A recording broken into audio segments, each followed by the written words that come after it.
listen to these stories, be sure to subscribe so you never miss a video. Now, let's begin. The Boys and the Frogs. Some mischievous boys were playing on the edge of a pond and catching sight of some frogs swimming about in the shallow water. They began to amuse themselves by pelting them with stones, and they killed several of them. At last, one of the frogs put his head out of the water and said, "Oh, stop, stop, I beg of you. What is sport to you is death to us."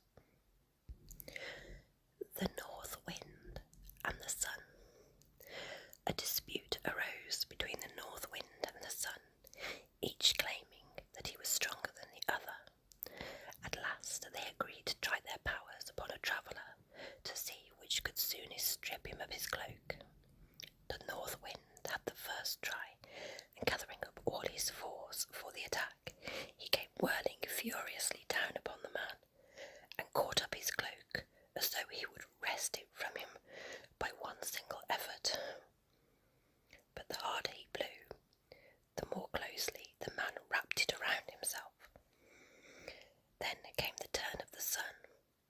At first he beamed gently upon the traveller, who soon unclasped his cloak and walked on with it hanging loosely about his shoulders.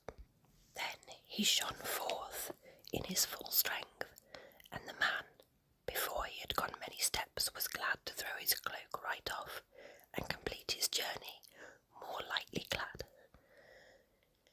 Persuasion is better than force. The Mistress and Her Servants. A widow, thrifty and industrious, had 2 servants whom she kept pretty hard at work. They were not allowed to lie along abed in the mornings, but the old lady had them up and doing as soon as the cock crew. They disliked intensely having to get up at such an hour, especially in winter time, and they thought that if it were not for the cock waking up their mistress so horribly early, they could sleep longer. So they caught it and wrung its neck, but they weren't prepared for the consequences, for what happened was that the mistress, not hearing the cock crow as usual, waked them up earlier than ever and set them to work in the middle of the night. The Goods and the Ills. There was a time in the youth of the world when goods and ills entered equally into the concerns of men, so that the goods did not prevail to make them altogether blessed, nor the ills to make them wholly miserable. But owing to the foolishness of mankind, the ills are multiplied greatly in number and increased in strength, until it seemed as though they would deprive the goods of all share in human affairs and banish them from the earth. The latter, therefore, betook themselves to heaven and complained to Jupiter of the treatment they had received, at the same time praying him to grant them protection from the ills and to advise them concerning the manner of their intercourse with men. Jupiter granted their request for protection and decreed that for the future they should not among men openly in a body, and so be liable to attack from the hostile ills, but singly and unobserved, and its infrequent and unexpected intervals.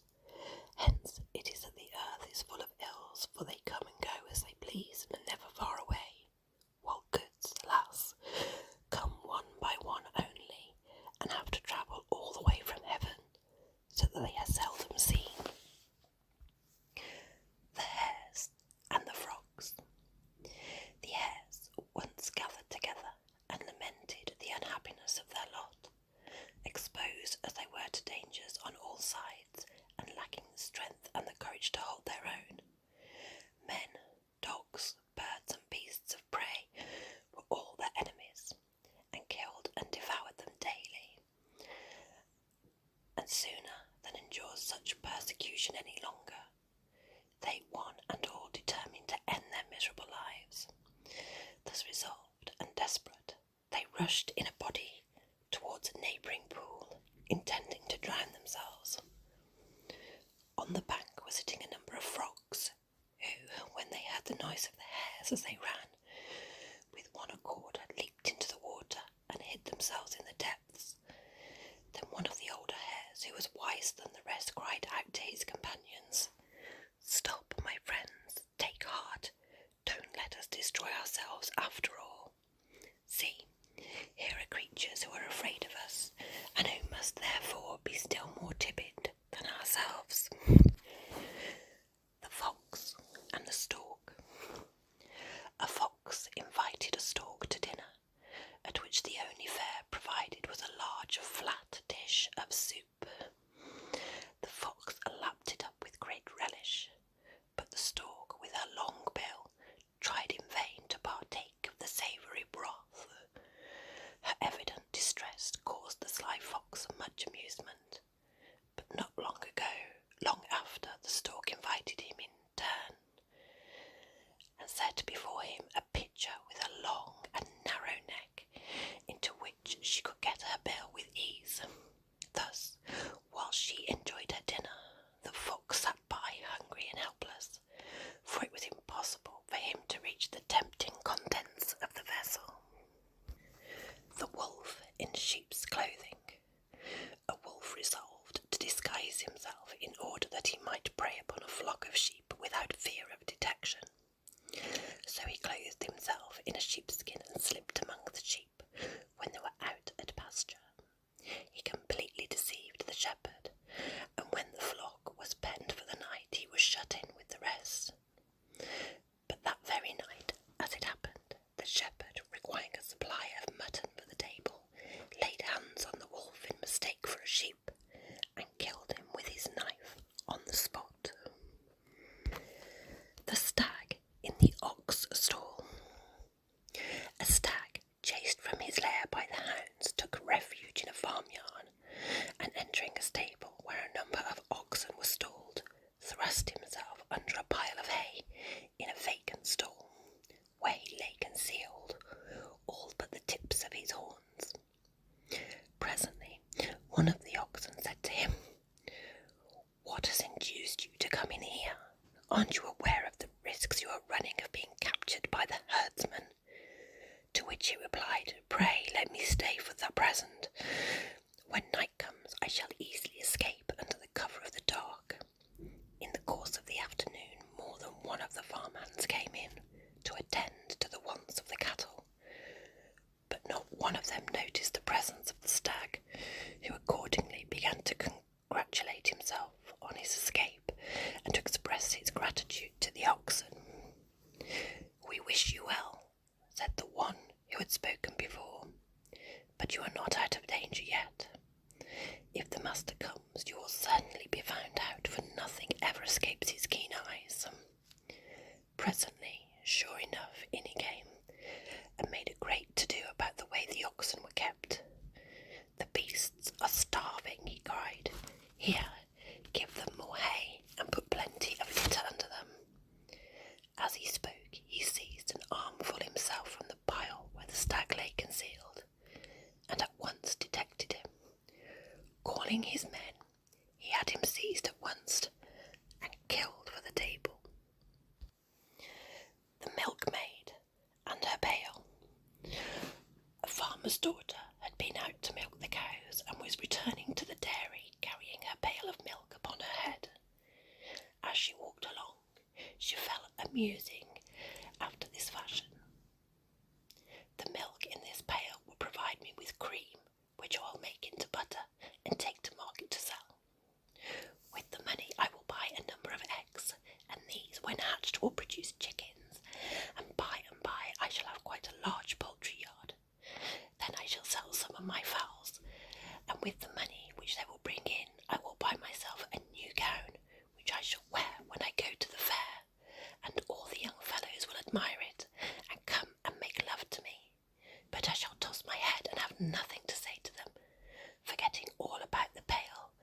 And suiting the action to the word, she tossed her head. Down went the pail, all the milk was spilled, and all her fine castles in the air vanished in a moment. Do not count your chickens before they are hatched. The Dolphins.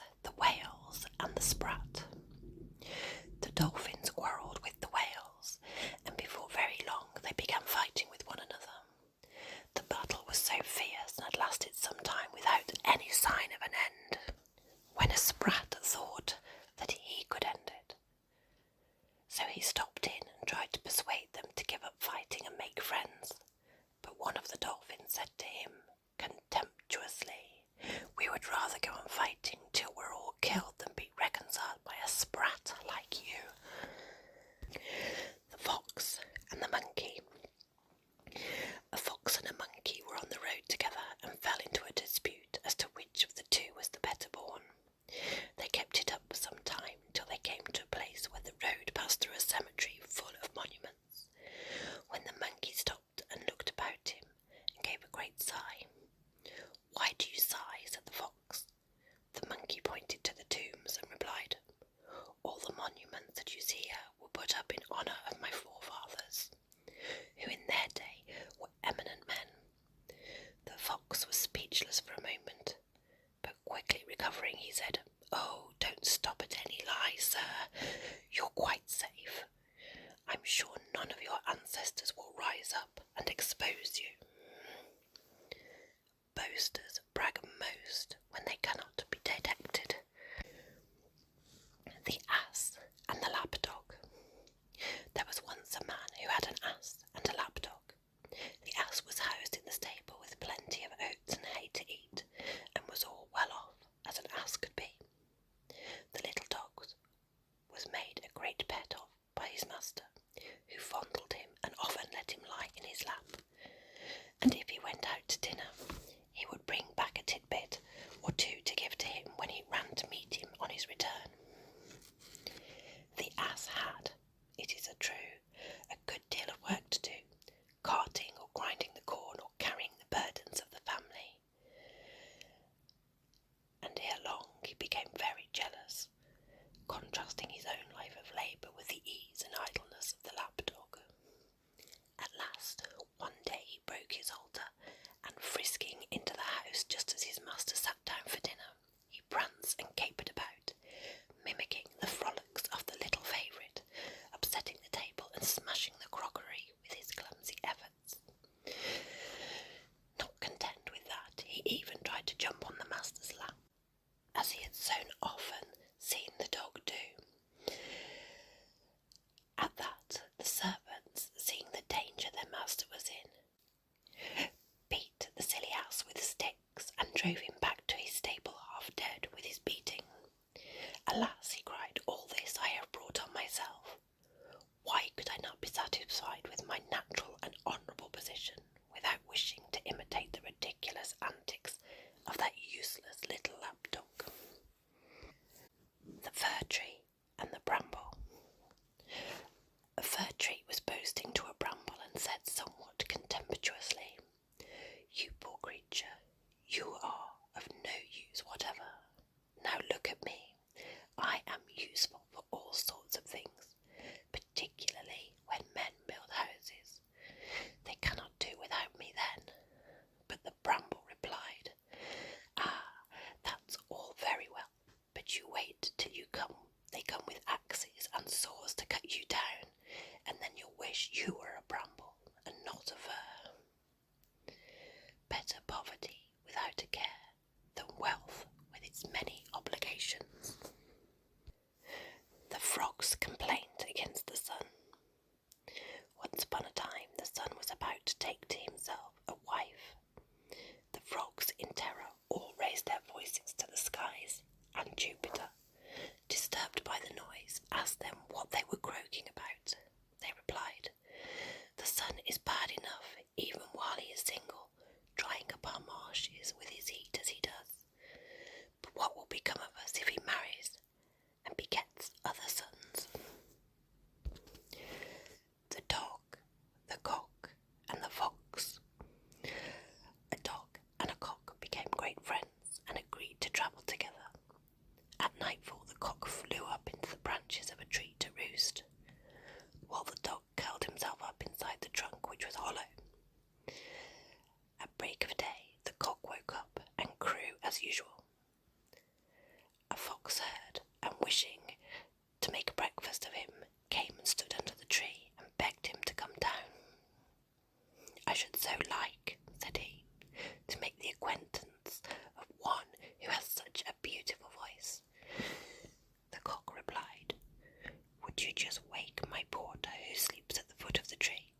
He'll open the door and let you in." The fox accordingly rapped on the trunk, when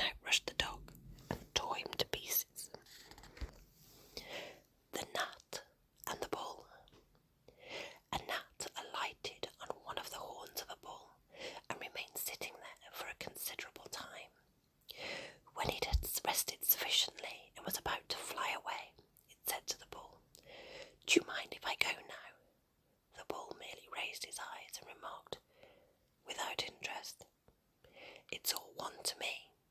I didn't notice when you came, and I shan't know when you go away. We may often be of more consequence in our own eyes than in the eyes of our neighbours. The Bear and the Travellers. 2 travellers were on the road together when a bear suddenly appeared on the scene. Before he observed them, one made for a tree at the side of the road and climbed up into the branches and hid there. The other was not so nimble as his companion, and, as he could not escape, he threw himself on the ground and pretended to be dead. The bear came up and sniffed all round him, but he kept perfectly still and held his breath, for they say that a bear will not touch a dead body. The bear took him for a corpse and went away. When the coast was clear, the traveller in the tree came down, and asked the other what it was the bear had whispered to him when he put his mouth to his ear. The other replied, "He told me never again to travel with a friend who deserts you at the first sign of danger." Misfortune tests the sincerity of friendships. The Slave and the Lion. A slave ran away from his master, by whom he had been most cruelly treated, and in order to avoid capture betook himself into the desert.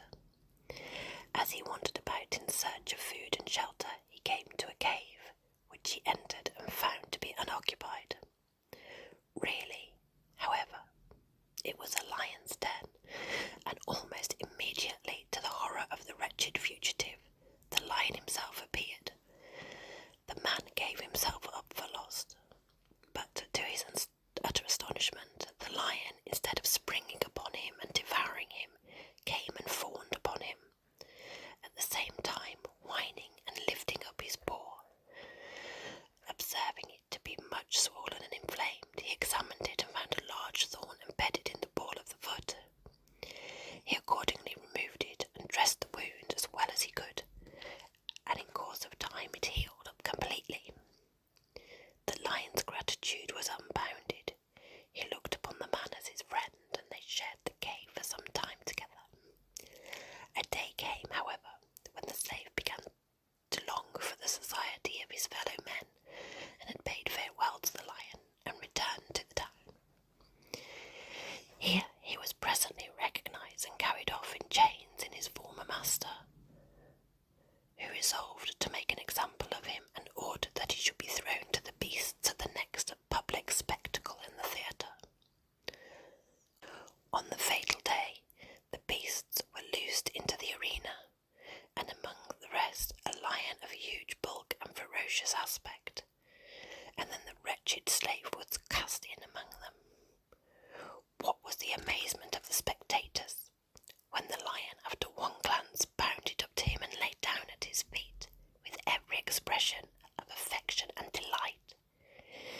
It was his old friend of the cave. The audience clamoured that the slave's life should be spared, and the governor of the town, marvelling at such gratitude and fidelity in a beast, decreed that both should receive their liberty. The Flea and the Man.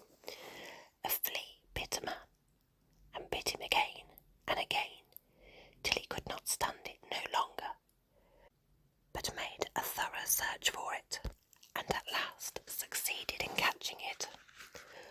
Holding it between his finger and thumb, he said, or rather shouted, so angry was he, "Who are you, pray, you wretched little creature, that you make so free with my person?" The flea, terrified, whimpered in a weak little voice, "Oh, sir, pray let me go. Don't kill me.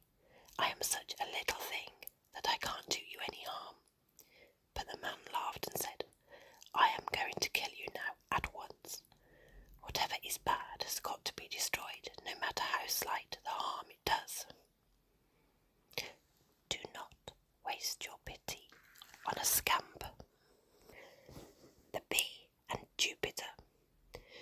A queen bee from Hymettus flew up to Olympus with some fresh honey from the hive as a present to Jupiter, who was so pleased with the gift that he promised to give her anything she liked to ask for.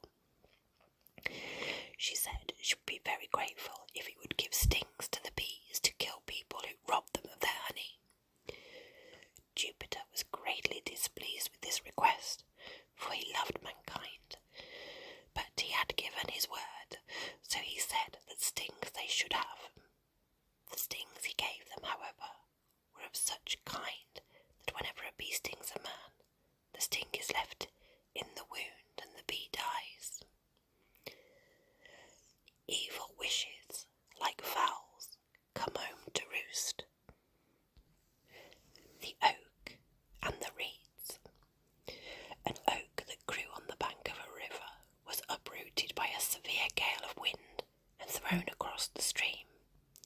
It fell among some reeds growing by the water, and said to them, "How is it that you, who are so frail and slender, have managed to weather the storm?